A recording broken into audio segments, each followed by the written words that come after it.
Livro de Juízes, capítulo de número 6, verso 1. Eu vou ler bastante com vocês ao longo da mensagem e vou falar um pouquinho só. Juízes, capítulo 6, nós vamos no verso 1, no verso 6 e depois nós vamos ao verso 10. Diz assim o verso 1: Os filhos de Israel fizeram o que era mal aos olhos do Senhor, e por isso o Senhor os entregou nas mãos dos midianitas durante 7 anos. Repita comigo: 7 anos. Assim Israel ficou muito debilitado com a presença dos midianitas. Então os filhos de Israel clamaram ao Senhor. Repita comigo: muito debilitado. Verso 10. E disse: Eu sou o Senhor, o Deus de vocês. Não adorem os deuses dos amorreus, em cuja terra vocês estão morando. Mas vocês não deram ouvidos à minha voz. Feche os seus olhos. Senhor nosso Deus e Pai, em nome de Jesus, eis aqui a tua palavra, continua falando conosco. Em nome de Jesus, é o que eu te peço. Amém, glória a Deus. Amém. Bom, algumas coisas eu gostaria que você parasse para refletir aqui e depois continuasse olhando de forma mais objetiva. Tem coisas que Deus vai te transmitir aqui, tem coisas que Ele vai transmitir a você no particular. Mais uma vez, o povo de Deus está enfrentando o domínio de um outro povo. Mais uma vez, Israel está sendo assolada, está sofrendo com a presença de alguém que vai dominá-lo, subjugá-lo. Isso deveria ser basicamente impossível, já que este povo tem Deus como seu companheiro de jornada. Aliás, a história de Israel sempre oscila entre liberdade e escravidão, vitória em momentos de glória e momentos de vergonha e de derrota. Você vai ver ao longo da caminhada do povo de Deus essa instabilidade do povo. Mas hoje eu quero te chamar a atenção para algumas coisas aqui. O inimigo agora são midianitas, amalequitas, alguns povos que estão descendo do Oriente para agir contra Israel. Uma coalizão de 3 nações que vai subjugar Israel. Na verdade, eles não querem muito roubá-los. Não. A intenção é só destruir tudo que eles produzem durante o ano. Todo o período de plantio e colheita, eles são atacados pelos seus inimigos. E é exatamente por isso que eles ficam debilitados, que eles enfraquecem, em algumas traduções, que eles empobrecem. Deus usando uma nação inimiga para atacar seu povo. Nós vimos nos 3 versículos, primeiro, que essa é uma crise que já dura 7 anos. Durante 7 anos, este povo vem trazendo seus rebanhos consigo para pisotear as plantações, para destruir as plantações. É só isso que eles querem. Eles querem humilhar. Eles não precisando dos recursos de Israel. Eles não estão entrando ali para saquear e pegar porque estão passando fome, porque tem necessidade. Não é nada disso. Eles simplesmente são mais fortes. E para ser forte eles precisam de exércitos. Eles precisam de material bélico. Eles precisam de homens grandes. É assim. Você nunca viu falar de valentes, a não ser com Davi. Porque o povo nunca precisou de valentia. O povo sempre precisou da presença de Deus.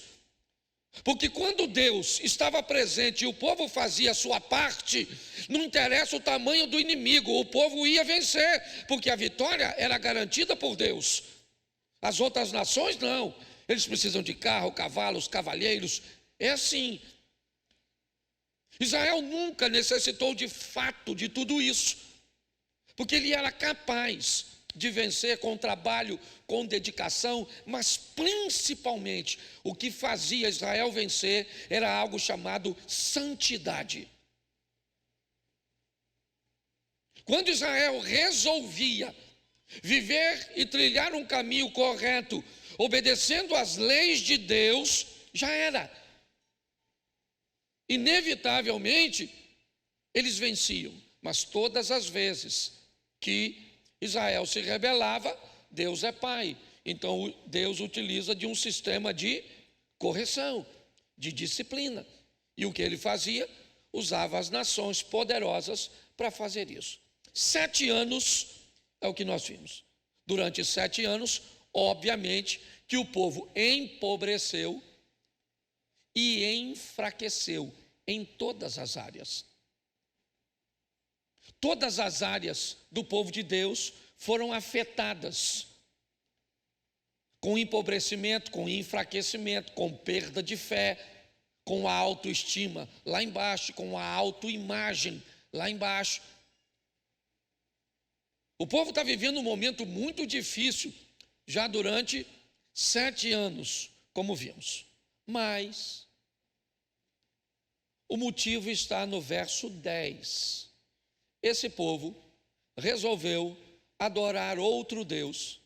Este povo resolveu ter medo de Baal. Essa é a grande verdade. O povo já está em dúvida, porque este povo adora um Deus pagão, que durante 7 anos manda invadir a terra do povo de Deus, tendo êxito.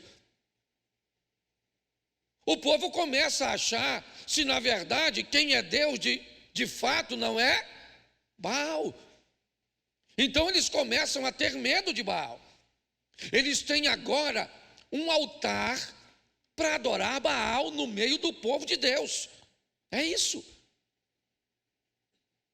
Eu não sei se você parou para pensar ou notou, mas desde o começo deste culto, a palavra medo, ela permeou esse culto inteiro. Certo? Por que as pessoas não dizimam? Porque tem medo do dinheiro não sobrar. Certo? O medo é algo que está muito latente na nossa vida. Esse povo está com medo e ele tem razão. São 7 anos de fracasso, 7 anos de vergonha, 7 anos de humilhação. Então este povo tem todo o direito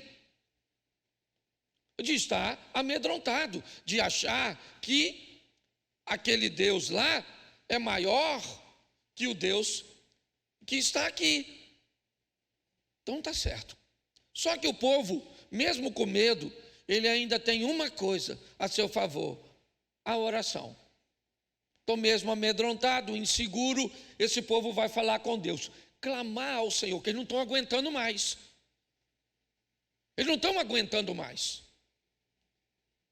E aí, então, o Senhor vai selecionar um camarada, um indivíduo dentre este povo, para fazer com que esse indivíduo lidere uma revolta. Vai ser difícil de achar o indivíduo, porque a turma está todo mundo para baixo. Mas é nesse momento que aparece um indivíduo. Seu nome? Como é que é o nome dele? Me ajude aí. Gideão. Gideão é um indivíduo que vai ser selecionado para liderar uma revolta. E ele aparece aqui, verso 11. Então o anjo do Senhor veio e sentou-se debaixo do carvalho que está em Ofra, que pertencia a Joás, da família de Abiezer, Gideão, filho de Joás, estava malhando o trigo repita comigo, malhando o trigo no lagar. De novo, malhando o trigo no lagar. Isso. Quando você tiver a oportunidade de ir a Israel, na Village, ou Nazaré Village, é uma vilazinha que ela remonta a estrutura da época de Jesus. Então você vai passar lá, você vai ver um indivíduo malhando o trigo, e você vai passar por um lagar durante o percurso, e você vai ver que o lagar é uma estrutura que foi criada para beneficiar a uva, certo? E o trigo foi estabelecido, para que comece a beneficiá-lo, era numa eira, num ambiente igual café, a turma do interior, né? Aquele espaço grande, onde joga a palha para cima, joga tudo para cima, o vento leva a palha e fica o grão. Era mais ou menos assim, a grosso modo. Ou seja, se tem um lugar que não dava para malhar o trigo, era no lagar. O lagar não tinha tamanho apropriado, ele não era plano, ele precisava ser desnivelado, porque quando a uva fosse amassada, o que acontecia? O sumo precisava correr para o ambiente. Então ele ia para um lado, mais baixo, para ali ser captado por um dreno. Pastor, o que você está querendo dizer? Eu estou querendo dizer que Deus está escolhendo um camarada que aprende a trabalhar com o que tem. Entendeu? O lagar não é o adequado, mas é o que ele tem. Gideão vai ser escolhido por Deus, primeiro por sua resistência, depois de 7 anos o cara ainda está lá. Pode notar, sua adaptabilidade, porque ainda tem isso. Tem gente que é resistente, mas não se adapta. O mundo está mudando, as coisas estão acontecendo. Então, inevitavelmente, nós falamos, pastor, então eu tenho que me adaptar ao pecado. Por que todas as vezes que a gente precisa falar de ajuste, o miserável do pecado está no meio? Não, ele está lá. Tem a eira, não tem, o que tem é um lagar, ele é pequeno, escondido, feito numa rocha, é verdade, inadequado, mas está bom. Deus ainda consegue encontrar no meio do seu povo resistência, adaptabilidade e fé. Isso vai ser o suficiente para fazer com que ele inicie uma revolta, é verdade. Tome uma decisão para tornar o retorno de Deus possível e viável. Você acha que você está em crise só porque o país está em crise? Não, não é só isso não. Você acha que o seu casamento tem dificuldade só porque é difícil viver casado? Não, não é só isso não. Aprenda uma coisa, quando nós criamos um ambiente para Deus estar presente, Ele nos socorre, Ele abre os nossos olhos, Ele nos protege, Ele nos avisa. Você vê que o texto que nós lemos lá, Deus está falando com o povo, eu avisei a vocês para não ficar adorando Baal, eu avisei a vocês para que vocês não tivessem medo de deuses pagãos. Eu avisei, como vocês não me ouviram, está aí, 7 anos de dificuldade. Então é esse o ambiente que o povo está. Está por quê? Porque está adorando o Deus errado. Porque está com medo de alguém ou de algo que não tem o poder que tem. Ou pelo menos que parece ter. Mas olha o que diz o verso 13 do mesmo texto. Gideão respondeu, meu Senhor, se o Senhor Deus está conosco, por que nos aconteceu tudo isso? Ele está em dúvida. Normal ou não? Sim ou não? 7 anos que o cara está perdendo, ele já está perguntando, onde está o Senhor? Ele está dizendo, se Deus está conosco, por que nos aconteceu? Onde estão todas as suas maravilhas que os nossos pais na vida dos pais?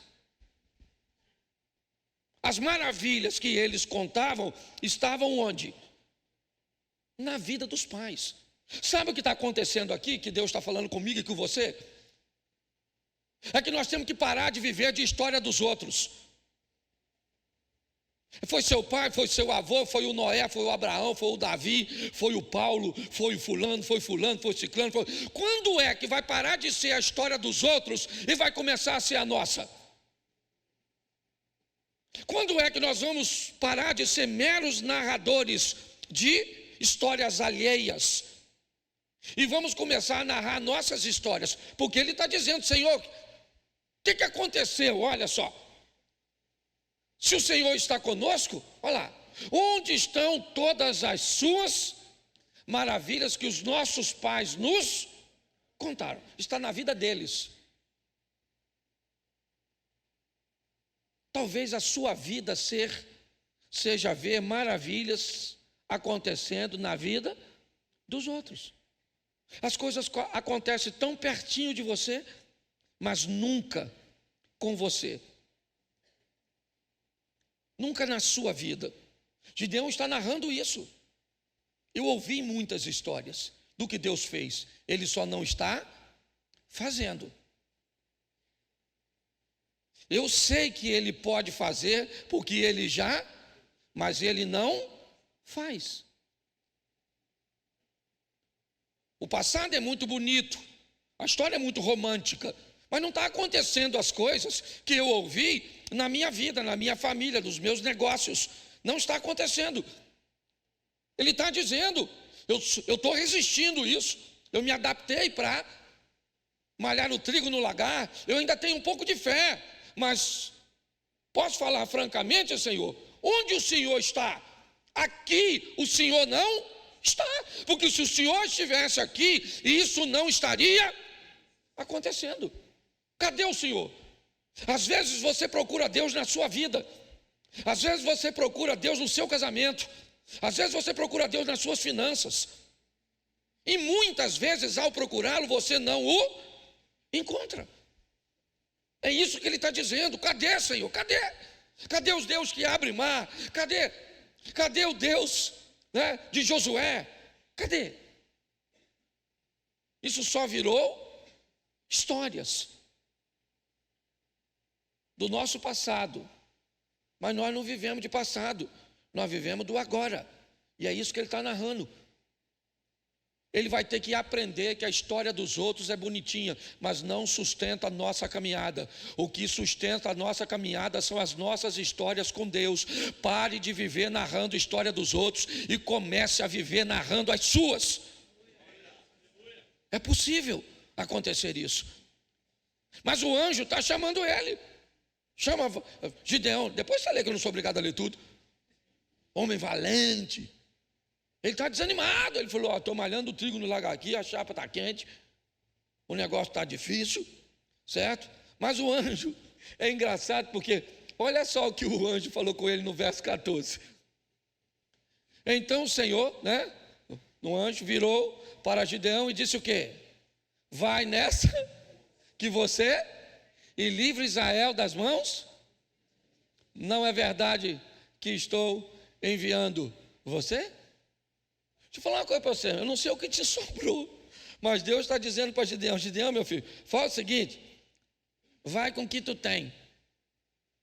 Sobrou foi esse fosquinha? Começa com ele. Sobrou foi o quê? Foi só esse dinheirinho? Sobrou foi só isso. Pega o que você tem e vai embora.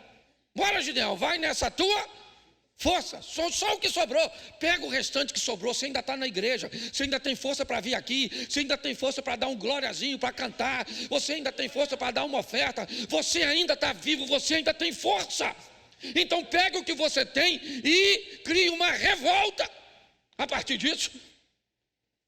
É isso que o anjo está conversando com ele. E olha que o anjo, tem hora que fala até que é o Senhor, e o Gideão está discutindo com o anjo, explicando o anjo: deixa eu falar com você, a chapa está quente aqui, o senhor está lá, mas eu é que estou aqui. E o anjo está falando com ele. Mas olha o verso 15. Gideão respondeu para quem? Que está falando com ele.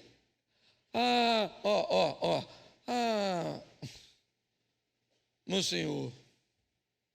Como livrarei Israel? Eis que a minha família é a mais pobre, hein? E eu sou o... A primeira coisa que ele diz, deixa eu falar uma coisa para o senhor, para liderar uma revolta, alguém tem que ter nome, tem que ser famoso, que precisa dos outros acreditar nele. Então deixa eu falar uma coisa para o senhor, a minha família é a mais lascada. A situação está feia aqui, mas lá em casa está pior. A minha família é a mais pobre. Ele está dizendo, eu não tenho um nome. Eu não tenho nome. Você está entendendo? As pessoas não vão acreditar em mim. A minha família não tem um pedigree. Sabe? Não tem. É isso que ele está conversando. E ele está tentando explicar tudo isso para quem? Para o anjo. Olha só, o anjo vem trazendo dos céus recursos de Deus. E o Gideão está falando, anjo, eu vou falar com você, não vai rolar. Você está entendendo? O negócio está feio, aconteceu no passado. O anjo falou, pega a sua força e vai. Ele falou, que força? O negócio está difícil. E ele ainda, olha o que ele termina a falar. Se não bastasse, ele ainda diz, além da minha família não ter nome, eu ainda sou o menor. Ele está apresentando para o anjo o seguinte, olha, Deus foi embora, minha família é a mais pobre, e lá de casa, eu sou o menor. O que ele está dizendo? Que ele não tem recursos. Ele está tentando apresentar uma justificativa, certo? De que não vai acontecer. Não vai acontecer. Mas o anjo está falando com ele. E ele tem uma experiência. Depois você lê que eu não quis pegar o restante do contexto. Mas ele está conversando, o anjo tentando explicar, ele vai na tua força, ele diz, mas ela é pouco, mas a minha casa é a pequena, é a menor, eu sou o menor na minha casa, e o anjo, você sabe que ele ficou meio animadinho? O anjo falou, rapaz, vai embora, vai começar por você. Você acredita que Deus pode fazer alguma coisa através de você? Pelo número de pessoas. Porque tem hora que você olha e diz, pastor, não vai fazer nada, pastor. Aliás, eu não estou nem afim que faça mais, já demorou tanto. De vez em quando você está assim.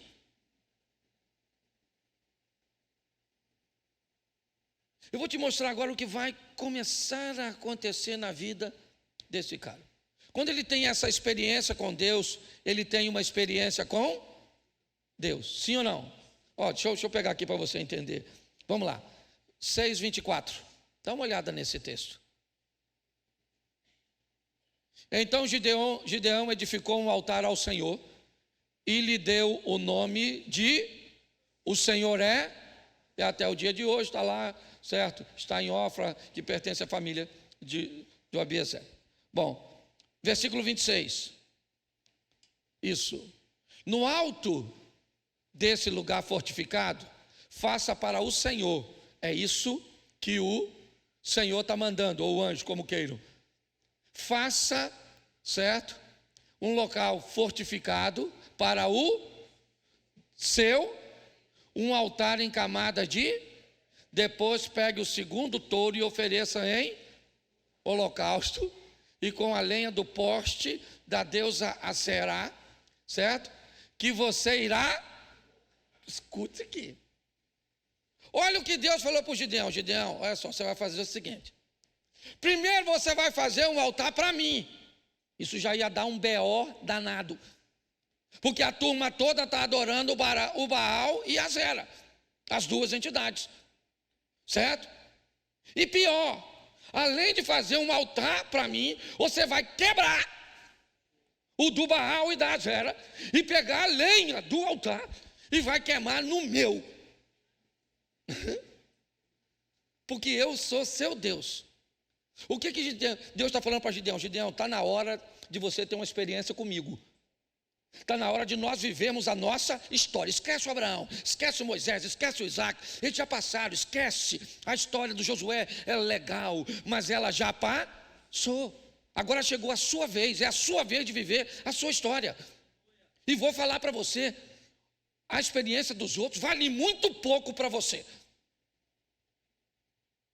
Você tem que ter as suas. E é isso que Deus está dando a oportunidade. Aí esse cara falou: você vai lá, rebenta o altar do Baal, rebenta de Azera, constrói um para mim. E tudo isso de noite. Deus não falou de noite, foi o Gideão, que ele estava com medo. Depois você lê. Ele chamou uma patotinha que ele tinha e falou: galera, Deus falou comigo ir lá, que é para quebrar o... Ih, rapaz, isso vai dar um... Mas nós vamos fazer de novo. Eu gosto disso, gente. Ele estava com medo de quebrar, sim ou não? Deus mandou. Tem umas pessoas que eu conheço, que se Deus mandasse isso, ele falou: eu vou fazer de dia, para que todo mundo vê, porque fazer de noite é para gente que não tem coragem. Uma vez Tomé falou para Jesus: o senhor está querendo ir em Betânia, o senhor sabia que estão querendo matar o senhor aí? Ele falou: mas eu vou de noite. Se Jesus falou que ia de noite, o que é que tem o Gideão falar? Por que você quer tomar a decisão e enfrentar todo mundo no peito? Daniel era um homem de Deus, sim ou não? Quando chegou que ele não queria comer a comida lá do rei, o que é que ele fez? Ele enfrentou as penais? Não, ele falou: as penais, chega aí, maluco. Pô, dá uma oportunidade aí, a gente não comer essa comidinha não. Beleza? As penais falaram: mas vocês vão ficar magrinhos, vai dar um problema danado aí, pô, na hora do exame de sangue. Poxa. Aí ele falou assim: não, faz o seguinte, faz um período aí de experiência. E aí os meninos estavam fortes. Deixa eu falar uma coisa para você. Deus mandou você fazer, mas é responsabilidade sua. Decidir de como vai fazer. Para com esse negócio de você tem fé, talvez você está se lascando por causa disso. Tem uns troços que você tem que fazer com estratégia. Ele chamou a turma e falou: ó, o Deus falou para me arrebentar o altar lá do Baal e de Azera, e fazer um para ele. E amanhã de manhã, quando o pessoal acordar, cadê o altar dos deuses? Sumiu tudo, só ficou o de Deus. De quem? Deus ainda falou: porque eu sou o seu. Ele não está falando sou de todo mundo. Ele falou: sou só o seu. Então, por enquanto, só eu e você e essa turma. Por de noite, depois você vai ler que a fofoca é maneira. Eu estou só botando você assim, aguçando. Ele vai lá, olha, verso 27, já lemos? Vamos lá. Então Gideão levou os 10 homens dos seus servos e fez como o Senhor lhe havia, mas porque teve da casa do seu e dos homens daquela cidade, não fez, mas ele estava andando com Deus. Deus era o Deus dele, mas ele tinha o medo que o paralisava ou que ele conseguia controlar? Que ele conseguia? Então, por favor, seja gente. Tem hora que vai dar medo. Tem medo de casar? Tenha medo de casar. É normal. Entendeu? Tem medo, tem medo. Medo é um negócio saudável. Certo? Ele estava com medo, chamou a turma dele lá e foi de noite. Sim ou não? Sim ou não? Pois é, quebrou tudo, fez tudo. E aí, amanheceu. Quantos homens ele tem andando com ele? Isso. Dá para vencer Midianita? Não, mas pelo menos já tem uns 10 caras. Tem gente que não tem ninguém. Lá na rede social você tem 10 seguidores. Você já está maneiro. Se tem mais, já está no lucro. Está com mais do que Gideão. Você consegue entender? Está lá. Agora ele quebra, mas quando ele quebrou, que amanheceu, aí, olha o que aconteceu. Verso de número, vou ler a partir do 28. Isso, dá para. De madrugada, quando os homens daquela cidade se levantaram, eis que o altar de Baal estava, e o poste da deusa Azera que estava junto dele, cortado, certo? E o referido segundo touro tinha sido oferecido no altar, que tinha sido, mas até o momento ninguém sabe quem fez. O pessoal só está escandalizado. Cadê o altar de Baal? Cadê o poste de Azera? Cadê o touro? Lascou-se tudo. Vamos lá, olha. Pão 29, santo varão. E diziam uns aos outros, ó a fofoca, quem fez isso, gente? Certo? E aí, O chefe dos fofoqueiros diz o quê? Quem fez isso foi filho de... Aí pronto. Pronto. Agora o bicho pegou. Já estão sabendo que o tal do Gideão resolveu quebrar as paradas tudo. E servir a um só, romper com os vínculos, viver uma vida diferente. Você está entendendo? E ele resolveu isso e não falou porque quem mandou ele fazer foi. Então, quando Deus mandar você fazer algo, não espere ser ovacionado pelos outros. Às vezes você começa a fazer e ninguém vai entender. Pare de achar que quando você começa a fazer, todo mundo tem que dizer glória a Deus. Verso 30. Então os homens daquela cidade disseram a Joás: traga o seu filho para fora, para que seja, pois derrubou o altar cortou o poste da deusa que estava junto. Agora o pai desse cara vai mostrar o que é pai. Macho. Foram na casa dele, pensa, lá na comunidade. O menino dele foi enquadrado. Vamos lá. Bateram na porta do pai do garoto. Falaram: traz esse humilhante para fora, que hoje vai para o saco. Vai morrer. Só estou atualizando uma linguagem carioca. Certo? Sim ou não? Olha o pai dele, olha o pai dele, olha o pai dele, olha o pai dele. Verso 31. Porém, Joás, o pai dele, disse o quê? Disse a todos que se puseram contra ele: vocês querem defender a causa do Baal? Vocês querem livrá-lo? Quem defender a causa dele será morto ainda essa manhã. Se ele é Deus, que defenda a si mesmo. Afinal, derrubaram o seu altar. Ele nem falou que foi o filho dele, ele falou que ele derrubou. Não falou que foi o menino dele. Olha o que ele falou. Ele falou: cara, presta atenção, o altar é de quem? Não, é de Deus, sim ou não? Se alguém foi lá e derrubou o altar de Deus, Deus é que se defenda. Porque se eu estou aqui para defender Deus, ele não é Deus, quem é Deus sou eu. Um Deus que precisa da minha defesa. E ele já falou logo: se alguém se meter com o meu menino, certo? Só porque alguém derrubou o altar, vai se ver.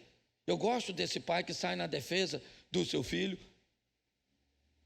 colocando agora Baal no seu devido. Isso. É só isso que está acontecendo. Por quê? Porque se eu voltar lá atrás para você, o motivo pelo qual Israel está enfrentando tudo isso é porque está adorando e temendo outro Deus, sim ou não? Então Deus vai fazer tudo o que vai fazer aqui só para uma coisa: para esse povo parar de ter medo de outro Deus, parar de servir a outro Deus e se prostrar e adorar somente a Ele, certo? E a lei do Moisés, o decálogo lá, somente um Deus. E é isso que ele está fazendo. Então ele agora, olha como é que as coisas acontecem. Agora ele derrubou o poste, sim ou não? Ele derrubou o altar de Baal, sim ou não? Ele queimou o touro lá que se lascou, sim ou não? E agora, que beleza. Quantos homens ele tem para segui-lo? Ele agora faz uma convocação. Capítulo 7, verso 3. Olha quantas pessoas aparecem. Vamos lá, irmão. Isso. Só lê a partir de baixo ali, ó. Então, 22 mil homens e 10 mil. Então, quantos homens estavam com ele? Quantos homens estavam com ele? Faz a multiplicação da ciência exata. Quantos? Até Pedro já respondeu. 32? Sim ou não? O cara agora está pop. Parece até Bolsonaro nessas caminhadas dele. Pop. Gideão, Gideão. Agora não é mais Gideão, é Jerubbaal. Botaram um apelido nele. É? Eu falava de apelido, gente, perdoa. Eu mexia no culto agora. Eu lembrei de um negócio que eu ri demais da conta. Deixa quieto. Deixa quieto. Deixa o culto acabar, depois que acabar eu conto. Mas escute só, estou brincando. 32 mil homens, sim ou não? 32 mil, maluco. Pensa. Gideão está falando 32 mil, isso aí, 32 mil. Aí Deus falou assim, ó. Ô Gideão, tem muita gente aí. Como tem, mas o inimigo também é grande. Eu não, mas vamos fazer o seguinte. Pergunta aí quem está com medo e é tímido. E pede para ir para casa. Tímido e com medo? Gideão falou, não deve ter ninguém. Ô gente, quem está com medo aí e é tímido, pode ir embora. 22 mil. 22 mil homens indo para casa. O Gideão olhando. Desespero isso aí, mano. 22 mil indo. Ele também devia estar com medo. Falei, será que eu posso ir? Não, porque é a verdade, eu falo isso. Porque nós não podemos nos dar o luxo de ter medo. Nós não podemos dar o luxo de desistir. É ou não é? Nós temos que continuar aqui cantando, pregando, servindo. Tem uma turma aí que vai lá, dá um rolê no mundo, pega umas piriguetes, toma umas cachaças, fuma um bagulho. E nós está aqui, poderoso Deus, poderoso Deus. Aí eles vêm de novo. Aí nós. Será que Deus vai aceitar, Senhor? Porque eu não fui. Eu estava até a fim de ir, mas não fui. Porque alguém tem que ficar, meu irmão, e esse alguém somos nós. Nós vamos ficar adorando, nós vamos ficar clamando, nós vamos ficar servindo, vamos ficar trabalhando. Alguém tem que ficar nesse negócio. Não é? Então, 22 mil indo embora. Ele tem quantos ainda? Ele tem quantos? 10 mil. 10 mil dá, né? O bom era 32, mas dá para ir, né? Deus falou, Gideão, tem muita gente aí, irmão. Tem muita gente aí, né? Muita gente aí. Sabe o que vai acontecer, Gideão? Esse povo, quando ganhar, porque eu já disse que vocês vão vencer. Se eu disse que vocês vão vencer, vocês vão vencer. Agora, a importância, quem é que vai ganhar o crédito dessa? O que eu estou querendo mostrar para todo mundo é que eu sou o Deus de vocês. Então não vai muita gente, não. Vai lá, leva a turma para beber água. Quem conseguir fazer as duas coisas ao mesmo tempo, beber água e ser vigilante, você separa. Quem baixar assim para beber água sem olhar sabe, não vigiar, você separa. Aí ele falou, vamos beber água, gente. Aí 300 indivíduos pegou a mão assim, ó, e trouxe na boca. E os outros, 9.700, baixou. Gideão falou, só 300 que pegou. Agora eu me dei bem, pelo menos eu vou só. Da outra vez foi 22 mil, agora só 300. Deus falou, ô Gideão, manda os 9.700 embora. Gideão deve ter falado, aí é suicídio. O que esses homens estão passando por Gideão? Todos viram Gideão derrubar o poste, construir o altar. Todo mundo sabe que é ele agora, sim ou não? Sim ou não? Estiveram com ele, sim ou não? Sabe que ele vai enfrentar os midianitas, sim ou não? Mas para onde eles foram? Os 22 mil? Para a sua casa. O que vocês estão fazendo em casa? A mulher, os filhos, os idosos? Não. Deus falou lá com o Gideão para mandar quem estava com medo. Eu estava. E eu vim. Tá bom? Agora, ainda faltavam mais alguns lares. 9.700 homens voltam. Sobra 300 homens para Gideão. E Deus disse, é com esses 300 homens que eu vou trazer de volta o meu nome para esse povo. Todo mundo vai saber que eu sou Deus. E que eu não preciso, porque preste atenção, eles não têm armas. Certo? Eles vão pelejar, mas eles não têm armas. Gideão dá uma instrução para eles. Vocês levem uma tocha, uma trombeta e uma um vaso vazio.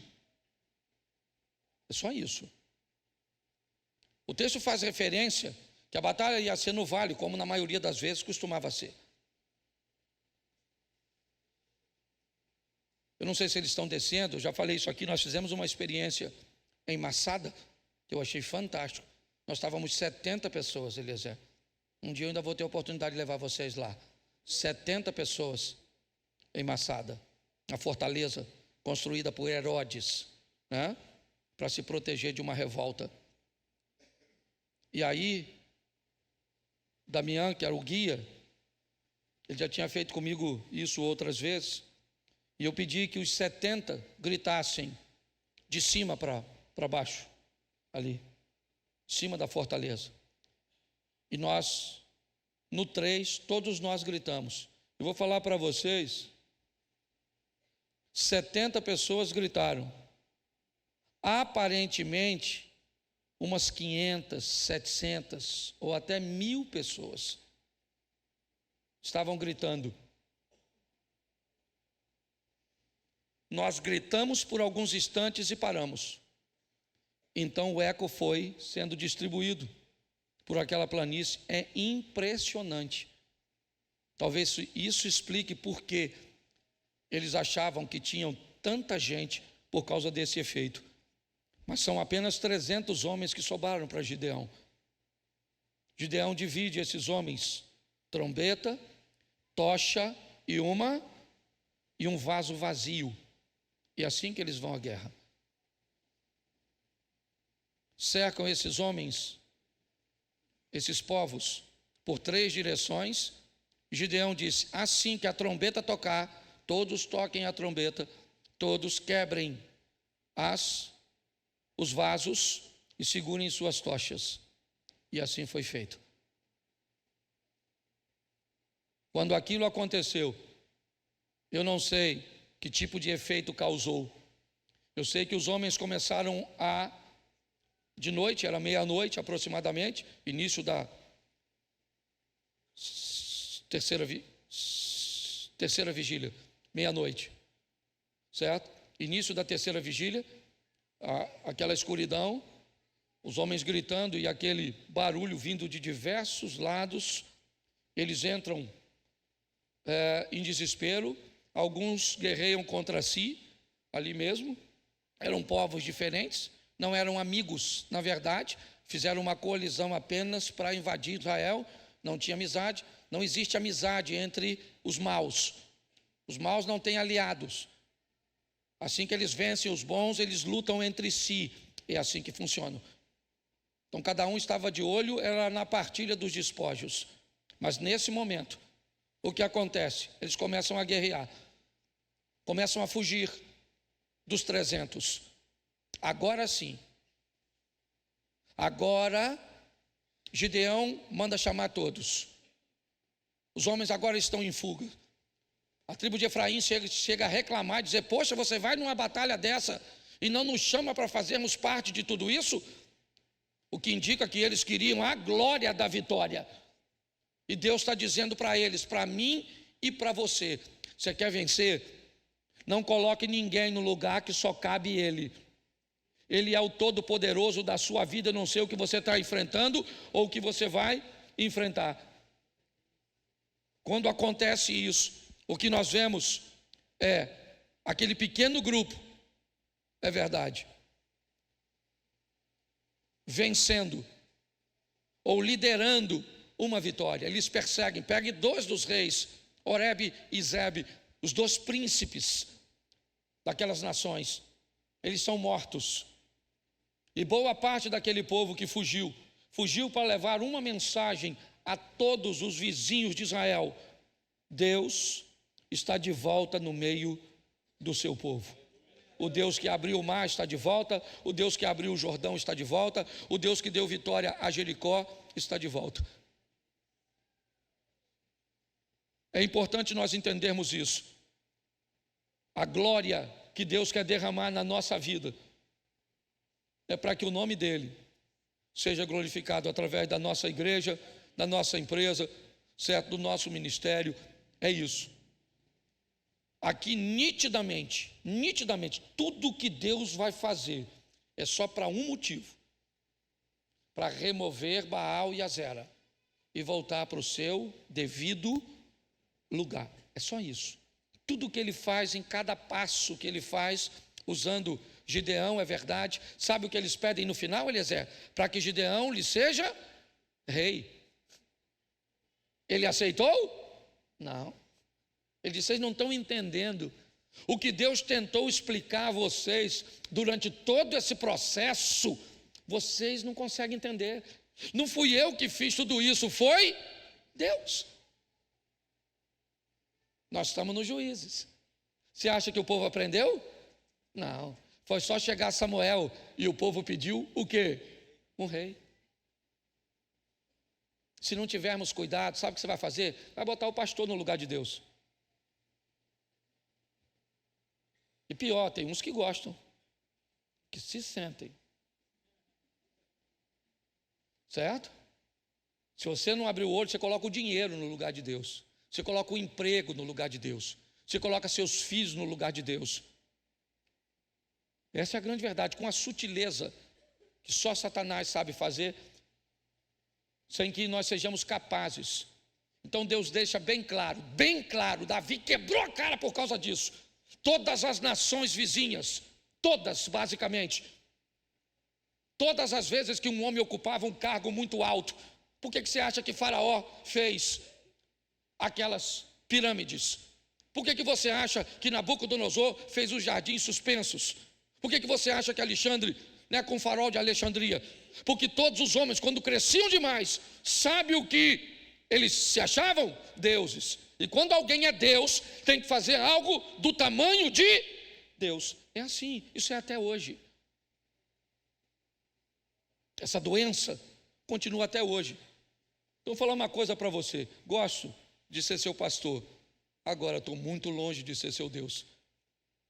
Gosto de te influenciar, mas não tenho nenhum desejo de manipular você. É criar em você a capacidade de viver ao lado do Deus Todo-Poderoso, que pode dar a você o que ninguém pode dar, mas com um propósito único: que todos, quando olhem para você, descubram que não tem a ver simplesmente com você. Tudo é dele, por ele, para ele, são todas as... Eu não sei o que você está enfrentando hoje, só sei que talvez hoje você pode estar como Gideão. Mas as histórias bíblicas contam que é um Deus que cura, um Deus que liberta, um Deus que faz. A igreja de antigamente, perto da minha casa, era muito mais igreja do que a de hoje. Sério? Porque os crentes daquela época eram muito mais crentes do que hoje. Fale isso por você, por mim não. Não tem essa história não. Nós não estamos aqui para contar história do passado e de outras pessoas. Nós estamos aqui para nos inspirar no que aconteceu, mas para viver hoje a nossa história.